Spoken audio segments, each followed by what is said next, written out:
Hello বন্ধুরা, আমি মৌসুমি লাইফস্টাইলে তোমাদের অনেক অনেক ওয়েলকাম। প্লিজ বন্ধুরা একটা লাইক দিয়ে দেখো। লাইক তো খুব ইম্পর্টেন্ট, যারাই আমরা ব্লগ ভিডিও তৈরি করি তাদের জন্য খুব খুব ইম্পর্টেন্ট। তা আমি কিছুদিনের মধ্যেই গাছগুলোকে তৈরি করতে পেরেছি, কেননা এই বছর আমি অনেক দেরিতে গাছ লাগিয়েছি। মাত্র 18 থেকে 20 দিনের মাথায় দেখো এতটা গাছ তৈরি করতে পেরেছি।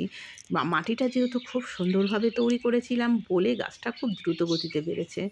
এই সময় আমার বাগান ভর্তি ফুল থাকে। আমি বেশিরভাগ পিটুনিয়া দিই, কেননা নিচে তো কোনো আমার মাটি নেই, সব টবে টবে এই মগগুলোতে দিই বলে পিটুনিয়াটা আমি 30টা পিটুনিয়াই লাগাই। অ্যালিসাম লাগাই, এই ফুলগুলোই বেশিরভাগ লাগাই। কেননা পিটুনিয়াগুলো যেহেতু ইমপ্রেশনটাও অনেক লাগাই, কিন্তু দেখো এই এতটা আমি তৈরি করতে পেরেছি, এই এতটা মাত্র 18টা দিনের মাথায়। তো যে গাছগুলো কিছু এনেছিলাম সেই গাছগুলো বড় হয়েছে, কেননা দুবার আমি যখন গাছ আনতে গেছিলাম না নার্সারিতে, সে সময় পিটুনিয়া অ্যালিসাম এগুলো পাওয়া যায় না। তো খুঁজে খুঁজে দুবার প্রথম দিকে যেগুলো এনে এসেছিলাম সেগুলো একটু বড় হয়েছে, সেকেন্ডবার যেগুলো এনেছি সেগুলো একটু ছোট রয়েছে। তবে মাটিটা যেহেতু আমি খুব ভালো করে তৈরি করতে পেরেছিলাম বলে এগুলো কিন্তু মাদার চন্দ্রমল্লিকা থেকে করেছিলাম আগের বছরের। তবে অনেক আরও গাছ ছিল মাদার চন্দ্রমল্লিকা, ওগুলো আমি ঠিকঠাক করে রাখতে পারিনি, কেননা আমি কলকাতায় নিয়ে পড়ার জন্য ছিলাম বলে রাখতে পারিনি। দেখেছো তো পিটুনিয়াগুলো কী সুন্দর হয়েছে। মাটিটা কিভাবে তৈরি করেছিলাম ওই যে তোমাদের সব সময় আমি শেয়ার করি, যে খাজানা সবজির যে খোসাগুলো রয়েছে সেগুলো আমি বড় একটা গামলায়, প্লাস্টিক গামলায় রেখেছিলাম। ওগুলোকে ভালো করে শুকিয়ে দেখো এই মাটির সাথে মিশিয়েছিলাম, ওই জন্য মাটিটা আমি খুব সুন্দরভাবে তৈরি করতে পেরেছি। দেখো এইরকম এগুলোর মধ্যে আমার গাছ করা, এই যে পেটিগুলো রয়েছে বরফের পেটি এর মধ্যে। তবে গাছগুলো খুব অনেকটাই কী বলো তো, মানে একদম মানে ঘন হয়ে গেছে। আর এই টমেটো গাছটাকে আর ওঠাতে পারছি না, কেননা বলো তো অনেকটা বড় হয়ে গেছে। তবে এক জায়গায় আমি মাটি তৈরি করেছি, এখানে কিছু কিছু টমেটো চারা হয়েছে, সেগুলোকে নিয়ে ওইখানে দেব। ড্রাগন গাছগুলো আমি ঠিক করে বাঁধতে পারছি না বন্ধুরা।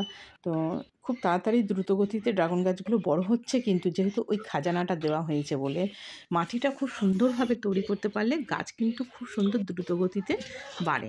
আর এই যে লিলিগুলো, ওয়াটার লিলিগুলো এখন হচ্ছে সরি ওয়াটার না, রেন লিলি। তো বর্ষাকাল আসবে তারপরে হবে ওইগুলো, তো এখন ওগুলোকে সাইডে এক জায়গায় বসিয়ে রেখেছি, কেননা ওগুলোকে জল দিয়ে রাখছি ওগুলো। আর মানি প্ল্যান্টগুলো দেখেছো, মানি প্ল্যান্ট আমার কিন্তু 4 রকমের ভ্যারাইটি রয়েছে। মানি প্ল্যান্ট 4 না 5 রকমের ভ্যারাইটি রয়েছে মানি প্ল্যান্টের। ডিফেনবিচিয়া প্রচুর কাটিং করে করেছি, আরও অনেক অনেক ডিফেনবিচিয়া গাছও আমার ওই দিকের বাগানে আরও রয়েছে পেছন দিকে। আর কাগজ ফুলগুলো কী সুন্দর কালারটা হয়েছে না। তবে আমি কেটে দিয়েছিলাম জানো তো বন্ধুরা, কেটে দিয়েছিলাম গাছটা, কিন্তু যাই হোক আমি যে ছিলাম না সেই তখন গাছটা অনেকটা বড় হয়ে গেছে। আর এই সময় তো ঝিঁকে ঝিঁকে ফুল হয়, এই জন্য সময় আর কাটতে পারলাম না। আর জবা গাছ আমি খুব ভালো যে বিশাল ভালো ভ্যারাইটি রাখি সেটা নয়, গোলাপও তাই। কেননা আমি ধরো অনেক দিকে সময়টা দিতে হয়, তো শুধু লাগালে তো হলো নয় যে শীতকালে আমি ভালো ভ্যারাইটি লাগিয়ে নিলাম তারপরে আমি পরিচর্যা করতে পারলাম না। সেই জন্য আমি ওই ছোটো যেগুলো জবা কিংবা গোলাপ ওইগুলোই লাগিয়েছি। আর জেট প্ল্যান্ট, ওটা দেখো জেট প্ল্যান্টের মতনই, যেটা আমি হাত দিয়ে দেখালাম। আর এই গাছটা দেখো কী সুন্দর পুরো সবুজ পাতা ছিল, আর কি ছিল লাল টকটকে হয়ে গেছে।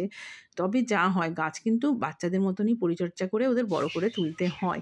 যেটা তোমাদের দেখো আমি 15 থেকে 18 দিনের মাথায় কিন্তু গাছগুলোকে তৈরি করে ফেললাম। পিটুনিয়া গাছ যে কটা গাছই লাগিয়েছি সব এখন একদম কুড়ি চলে এসেছে। দেখেছো এইখানেও কত মানি প্ল্যান্ট, কী করবো, কত কেটে কেটে ফেলতে পারি না, আমি এক জায়গায় রাখি, ওগুলো শুকিয়ে যখন যায় তখন আমি গামলার মধ্যে রেখে দিই। এখানেও আমার অনেক গাছ রয়েছে, নয়নতারা রয়েছে। এই যে গোলাপগুলো দেখছো তোমরা, এগুলো কিন্তু সেই ছোটো গোলাপ গাছ থেকে হবে। কারণ এটা হচ্ছে কচু গাছ, একদিন কেটে খাবো, ভালো কচু গাছটা রয়েছে। আর এই যে বরফের পেটিগুলো, এর মধ্যেই আমি সব করি। তো একটা বরফের পেটির মধ্যে আমি কিছু ওই সবজির যে খোসা সেগুলো রেখেছি, ওর মধ্যে লাউ কিংবা কুমড়ো বীজ ফেলবো বলে, ওই জন্যই এখন ওটা মাটিটা তৈরি করছি। দেখো কীভাবে আমি সবজির যে ট্রেটা সেটার ওপরেও আমি গাছ লাগিয়েছি পিটুনিয়া। এই জায়গাটায় মাটিটা তৈরি করেছি, এর মধ্যে দেখো সবজির খোসা রয়েছে, ওপর থেকে মাটি দিয়েছি, এখানে লাউ কিংবা কুমড়োর বীজ দেবো বলে। এইভাবেই আমার বন্ধুরা গাছ করা। কেমন লাগলো তোমরা জানিও বন্ধুরা, প্লিজ আর সাথে থেকো, পাশে থেকো। Tata, good night.